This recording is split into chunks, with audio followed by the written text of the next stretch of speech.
Hey, what's up guys? In this video we're going to talk about keywords in C++ programming.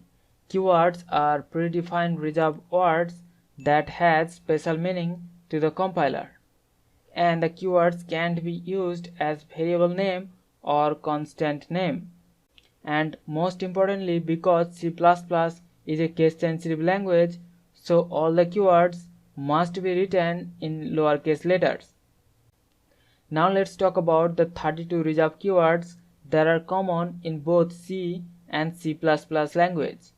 And those keywords are: first we have the auto, double, int, struct, break, else, and so on. All of these keywords that are common in both C and C++ language. And next we have the 30 keywords that are not present in C language and they are new to the C++ language.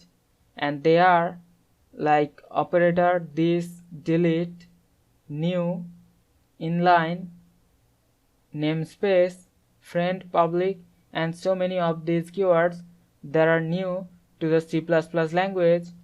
And all of these keywords, they make C++ language much more rich and powerful. So hope you understand about the keywords in C++ language. We'll see you in the next one. Thank you.